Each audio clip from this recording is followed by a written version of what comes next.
World hunger is one of the main concerning crises in the 21st century. However, the problem is not at growing food, but it is how we distributing food globally. Many people believe growing more food is an effective resolution to the current crisis. However, there are many reasons why it is not, such as soil erosions, desertification, deforestation, overgrazing, river depletion, negative health and environmental effects. So, what are some sustainable approaches to the agriculture? First, we have fair trade. Fair trade is a trade of products in which fair prices are paid to producers in developing countries. Producers and businesses have to follow a set of rules created by the Fair Trade International in consultation of producers, businesses, and all fair trade system members. Of the rules, the producers have a 50% say in the rules. Fair trade is a sustainable approach to agriculture as the rules require the producer to preserve the natural habitats, which include soil, water, and climate. They are required to reduce energy and greenhouse gas emission.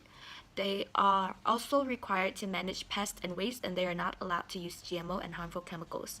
Some pros of fair trade are excellent wage system, child labor are reduced, and organic techniques are used almost 100% of the time, creating a sustainable growing pattern that the environment is able to support year after year. Furthermore, there are some cons that come with fair trade, which are expensive and product choice is reduced. Secondly, organic farming. Organic farming involves using techniques that achieve good crop yields without harming the natural environment or people who live and work in it. Methods such as crop rotation, green manners, and legumes. It's required farmers to use more natural alternatives. This results in lower yields, but the farmer can sell their products at a higher price. So, here are some pros of this technique. It contains high nutritional values, better taste, improved human health, and improved soil structure. However, there are some limitations. The labor is intensive, lower crop yields, time consuming, organic products are extremely expensive, lack of flexibility of using GMO advantages. Farmers have less control of nutrients contents of organic fertilizer. So, how is it good for the environment? Organic farming is thought to maintain the biodiversity better than conventional farming. Because fewer chemicals are used, there are more insects, such as bumblebees, in the area because pesticides haven't been used on weeds, and non-croplands can grow as herbicides aren't used.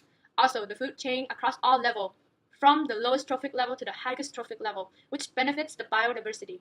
Overall, organic farming is much better for the biodiversity and also produces a healthier products because less chemical are used in the food production process. And finally, the local food movement.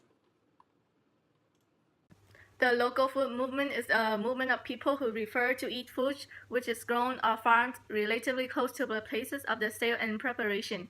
So the pros of the local food movement is that the food there is safer and fresher. It also helps the economy of the local region to grow. Also, it can be purchased in smaller packs. And the cons of the local food movement is that the local food must be grown seasonally, so we cannot have it every day. And also, because of the lack of imported food, it can make the local farmers less competitive because they are alone in the market, so they decide to purchase what they feel good for the customers and not what the consumers demand. The local food keeps local land in production and local money in the community, so the cost is less than conventionally produced food and builds community relations. And it also reduces the time and the effort needed for the farmers or the consumers to go and buy.